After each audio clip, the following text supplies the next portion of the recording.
kutokana na mashambulizi ambayo yamezuka kati ya Marekani na Israel dhidi ya Jamhuri ya Kiislamu ya Iran. Lakini kutokana na namna Iran ilivyolipa kisasi, wapatanishi wa Pakistan wameendeleza juhudi za upatanishi kati ya Iran na Marekani.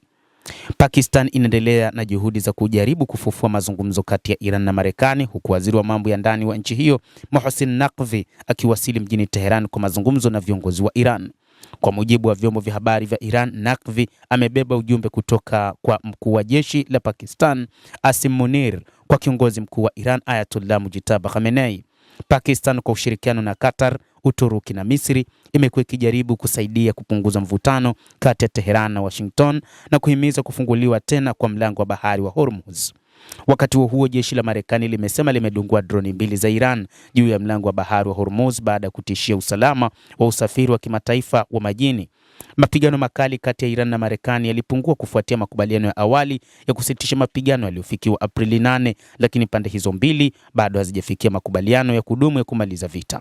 Aidha, mapigano kati ya Israel na Hezbollah nchini Lebanon bado yanaendelea licha ya juhudi za upatanishi zinazoongozwa na Marekani. Lakini katika nyakati hizi Iran imerusha makombora kuelekea Israel licha ya kusitishwa kwa mapigano. Israel ilisema Iran imevurumisha makombora kuelekea katika maeneo yake kwa mara ya kwanza tangu kuanza kwa usitishaji dhaifu wa mapigano mwezi Aprili, hatua iliyotishia juhudi za diplomasia za kumaliza vita. Runinga ya taifa ya Iran imethibitisha kurushwa kwa makombora hayo huku milipuko ikisikika kaskazini mwa Israel, na ilitolewa taarifa mapema kwamba wakazi wa kaskazini mwa Israel wanapaswa kuondoka. Jeshi la Israel limesema lilikuwa likijaribu kuyadungua makombora hayo, lakini likakiri kuwa mfumo wake ulinzi wa anga haukuweza kuzuia kila mashambulizi. Mashambulizi hayo yamekuja baada ya Israel kushambulia vitongoji vya kusini mwa Beirut, ikisema ilikuwa ikijibu mashambulizi ya mapema kutoka kwa Hezbollah. Wizara ya afya ya Lebanon ikisema watu 2 waliuawa na wengine 20 kujeruhiwa katika shambulizi. Iran ilionya kuwa mashambulizi dhidi ya Beirut yanaweza kuchochea kurejea kwa vita vikubwa katika Mashariki ya Kati, lakini Tehran pia inasisitiza kuwa makubaliano yoyote ya amani kati yake na Marekani lazima ajumuishwe kusitishwa kwa mapigano nchini Lebanon. Wakati huo Pakistan, Misri na Qatar zinaendelea na juhudi za upatanishi, huku mvutano ukiendelea kuathiri biashara ya kimataifa kupitia katika mlango wa bahari wa Hormuz. Lakini rais wa Marekani Bwana Donald Trump, kutokana na kile kinachoendelea, amemuonya waziri mkuu Benjamin Netanyahu kwamba asijibu mashambulizi ya Iran.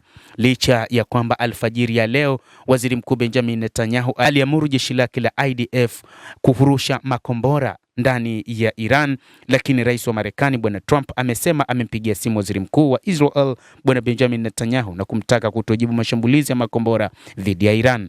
Kwa mujibu wa Axios, Trump amesema pande zote mbili tayari zimefanya mashambulizi yao na hakuna sababu ya kuendelea na mzunguko mpya wa mapigano. Kauli hiyo imekuja baada ya Iran kurusha makombora yake kuelekea. Hata baada ya onyo hilo la Trump, Israel ilijibu mapigo. Trump amesema mashambulizi hayo hakusababisha madhara makubwa, lakini anaweza kuhatarisha mazungumzo yanayoendelea kati ya Washington na Tehran, na ameeleza kuwa pande hizo mbili zipo karibu kufikia makubaliano ya mwisho na kuisihi Iran kurejea mezani kwa mazungumzo. Trump pia ameeleza kutoridhishwa na mashambulizi ya Israel dhidi ya vitongoji vya kusini mwa Beirut yaliyofanywa mnamo Jumapili. Endelea kutufuatilia mtazamaji, na nikusihi usisahau kulike, usisahau kucomment, kadhalika kusubscribe channel yetu hii ili upate habari hizi kwa mapana kupitia The World News. Naitwa Adam Hussein.